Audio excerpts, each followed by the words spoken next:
And what is the anti-inflammatory diet? Well, anti-inflammatory healthy fats that are especially rich in omega-3, okay? For example, in a green diet, we will obtain this from nuts, from seeds like chia and flax. We need to consume this very regularly, okay? To have this anti-inflammatory potential, antioxidants, which are very important because when there is oxidation, when there is an excess of free radicals, we also have more inflammation, and therefore antioxidants are crucial in our diet. Vegetables, greens, raw parts, berries, bright colors, variety. And this in an eminently green diet, we have almost well without thinking about it.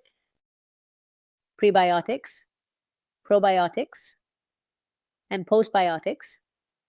Prebiotics are fermentable fibers that our microbiota can use as food to grow, to generate stable colonies, those bacteria that will work in our favor. Why a green diet?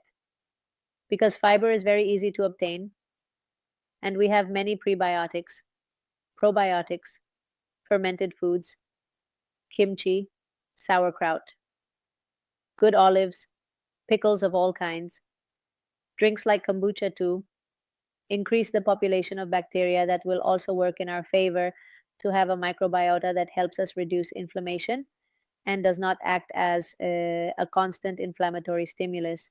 And postbiotics, and here it is very important because we have certain bacteria in the intestine that when well fed and have good colonies, they produce substances in their digestion such as butyrate, which is a local anti-inflammatory intestinal, helps regenerate the mucosa, but is also a global anti-inflammatory. So it's super interesting that the microbiota also functions to generate anti-inflammatory postbiotics for us. If, for example, we have a lot of proteolytic microbiota, it will generate postbiotics. Yes, but inflammatory ones. That's why it's important to have this microbiota that feeds on fiber. Studies have shown that very restrictive fiber diets, like current keto patterns, significantly reduce populations of certain bacteria such as MANSI, which is essential for nourishing the microbiota, repairing the intestinal mucosa, and also forming postbiotics like butyrate, which is what I was mentioning. And we also have anti-inflammatory botanical principles like turmeric, boswellia, cat's claw, and spices in general like ginger, supplements or as spices, which will also help us regulate inflammation naturally.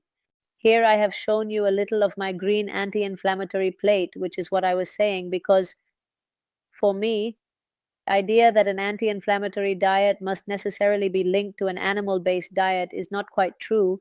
First of all, because we consume many more antioxidant-rich foods in a predominantly plant-based diet. Second, because we greatly nourish the microbiota with prebiotics that will generate internal anti-inflammatory compounds. Then, because avoid a large part of these inflammatory fats, obviously by avoiding processed foods, margarines, and so on. But this is no longer in our diet. Instead, we consume a lot of nuts, hopefully of good quality oils, all of which also help us promote many healthy fats. The topic of omega-3 is interesting because the plant-based diet is often criticized, saying that since you don't eat blue fish, you don't get EPA and DHA, which would be the active part of omega. We obtain it from the top of the chain and we have to transform it. Recent studies say that the vegan and vegetarian population has a much better conversion of the top part of the chain into EPA and DHA. So it's a matter of having a good diet and assessing whether supplementation is necessary. In my practice, I have vegan, vegetarian, and many omnivorous patients who also do not consume quality blue fish, not just relying on canned tuna and salmon 3 or 4 times a week, right? So I believe this is not an issue exclusive to the vegan and vegetarian population. Anti-inflammatory green plate, 50% vegetables and greens. Variety is important because we feed different families of the microbiota, so a variety of food colors is important. Whenever possible, seasonal and organic is better, and 50% should be based on this. Some raw as well for the antioxidants. Fruit should always be raw and whole and seasonal if possible, and I always recommend consuming more in the early part of the day. 25% proteins. We can use the palm of our hand to measure them. We can use legumes, tofu, and tempeh. Okay. Fermented soy is something we should not fear because if it is organic and fermented, it has been shown to have many benefits, even preventive ones regarding breast cancer, which has been said to be important. Okay? And all of this is very important for us to have. I was also leaving out nuts, which have protein and fats. Okay? Then whole and integral carbohydrates should always be prioritized. For example, potatoes and sweet potatoes, which can be cooled to generate resistant starch, adding a bit more fiber. Try eating for the Kermansia, which is this bacteria, also 2000. Interesting. Well, if it's rice, it should be whole grain, quinoa, okay? And that's another 25%. Then always healthy fats like avocado, nuts, good extra virgin olive oil, and seeds. Okay. And that would be our anti-inflammatory green plate. Pro-inflammatory fats. Let's go from the worst to the best, right? There are some fats that we can overlook, which are trans fats. These are fats where normally a fat is combined with a process like margarine, that is vegetable fat plus hydrogenation. And what that does is convert its chemical form and turn it into trans. And this type of fat can block the receptors for good fats, directly activating inflammation because they are very rare fats. But there are also many trans fats in processed foods, in foods high in fat subjected to heat processes. For example, everything that is fried, fat, and heat are not good friends, right? So, trans fats, as little as possible, okay? Because they are strange things, to put it simply, for our body, because they will activate inflammation and can even block the receptors, or rather occupy the receptors for interesting fats. Then there are saturated fats, which are often feared and have a bad reputation. Within saturated fats, we have long chain fats, such as dairy, meat, which could include processed meats. All of these are long chain saturated fats and more complex for our body to metabolize. They can have a more inflammatory component, and especially if subjected to heat and intense heat, they can be more complicated in relation to inflammation. Then there's modern wheat. Many times we talk about gluten as something problematic, and it's true that many people today, due to the state of their intestines and immune system, have a lot of difficulties with the presence of gluten. It is a complex protein that can greatly activate the immune system, especially if there is hyperpermeability, if there is a lot of dysbiosis. It is complicated. I am not only talking about people with celiac disease, who obviously have a condition that prevents them from consuming gluten due to damage to their intestinal mucosa caused by the presence of gluten, by the action of the immune system, but also other people who, due to the state of their intestines, may have a lot of difficulties with gluten. But if I speak in general, modern wheat, the wheat you see there, wheat that has undergone many genetic modifications because it is a food consumed by many people, but also by many animals. And obviously, the industry has genetically improved its grain production, and its response to pests has resulted in what we now call modern wheat, which has a thinner skin to make processing easier. And this has made it something strange for our body as well, having enzyme inhibitors, for example, which makes it difficult to digest and also activates our immune system a lot. So the habitual consumption of modern wheat can also help stimulate this chronic inflammation. Which ancient wheats would currently hold up well without modification? Kelta, Kamut, the Mallorcan Shesa, and obviously cereals or pseudo cereals without gluten, such as buckwheat, for example, oats, okay? Then red and processed meat, and here there is a debate, and in fact, I have been reviewing scientific literature to be able to talk about it, and today we talk about green anti-inflammatory nutrition. And for me, it is important to talk about it because what I often find is that sometimes we follow trends, and I don't like that in terms of nutrition, because I believe we should be honest and talk about things in a simple, practical, real way, and avoid food trends that do not help either the user or the professional to be able to work. And I believe that lately we have been following trends that are very much based on animal protein, and at the same time, studies have emerged about the relationship between an excess of animal protein and specifically processed meat and red meat in relation to pathologies such as colon cancer and in general with inflammation. In fact, the WHO classifies them as type 1 carcinogens. So, what is the reality?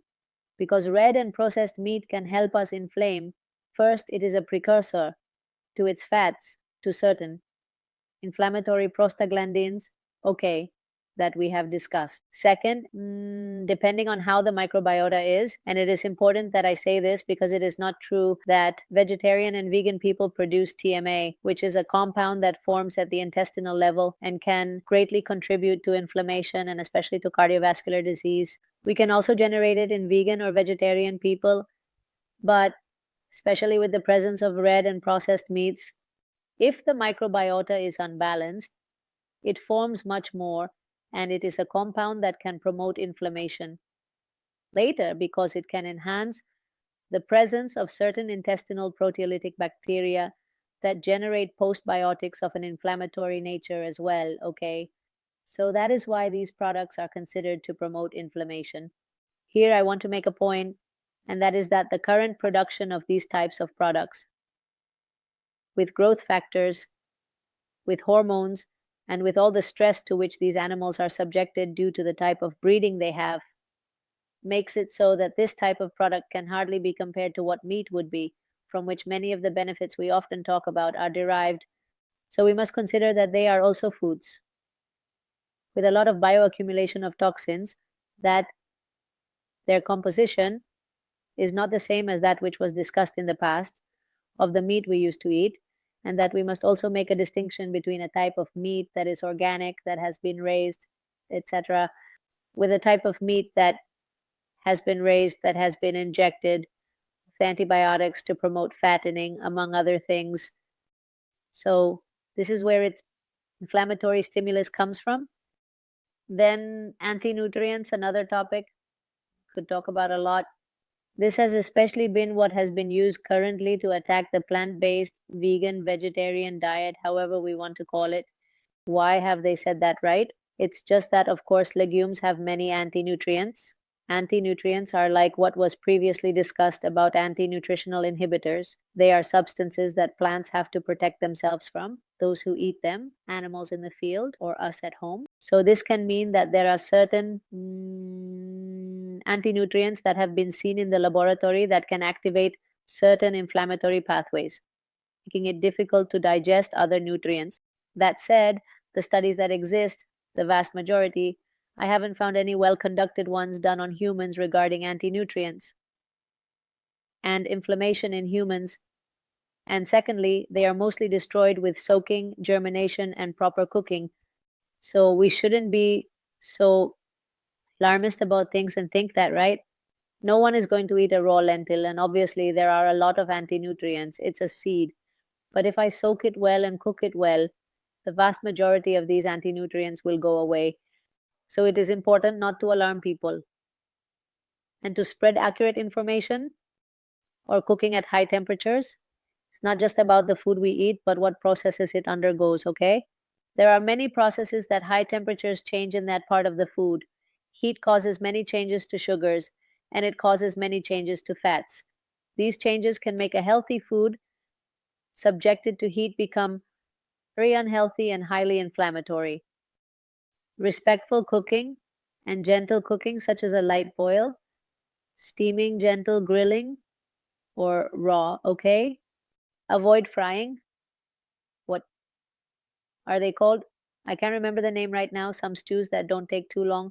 A very high temperature oven. No. All of this will damage the food a lot and will also make it more inflammatory. And foods with a high glycemic load, processed foods, sweets, pastries, everything that has added sugar. You know that spikes in glucose and insulin in the blood are preceded by inflammation produced by the body. So we have to be careful with all of this, especially with foods that have a high glycemic load. Cereals and other refined products, pastries, sweets, fruit juices, which I'm not talking about raw and whole fruit, but fruit juices. All these foods should be avoided if we want an anti-inflammatory diet. Lifestyle habits are also important. We won't combat inflammation only with diet, starting with intermittent fasting to allow space for the body to deflate and especially activate regulatory T lymphocytes. At night, we need time when we are not digesting, and I tell you this regarding sleep schedules, to have 7 to 8 hours of sleep and promote the generation of melatonin, which is a super important anti inflammatory and regulatory molecule. Physical exercise, I have already told you why, and especially stress management. Those would be like the pillars to really have an anti inflammatory life. One of the things I find most in consultations is that we don't have a culture of trying. We are very afraid of failing at making a recipe or whatever. And we also struggle to get into the hassle of going shopping and preparing. We have very restricted diets. When I do food logs with patients, it's that there are 3 or 4 dishes that repeat throughout the day, and we know very few foods, few vegetables, few greens. I invite you to go to the market and see what variety of vegetables and greens we have in each season. And for example, we tend to consume tomatoes all year round when perhaps in winter there are other vegetables and greens that are much more interesting to us because they are more local and better suited to nutritional needs. For instance, cabbages, to say something, in winter there are 25,000. So it is important to dedicate time to cooking, shopping, and weekly planning, and that is what will help us adhere better to an anti inflammatory type of diet. That said, flexibility is also important. In other words, if on the weekend we go out to eat or have dinner somewhere and the rest of the week we eat well, it's not a big deal. This also needs to be emphasized that we cannot live to nourish ourselves. We must nourish ourselves to live. We have to live. It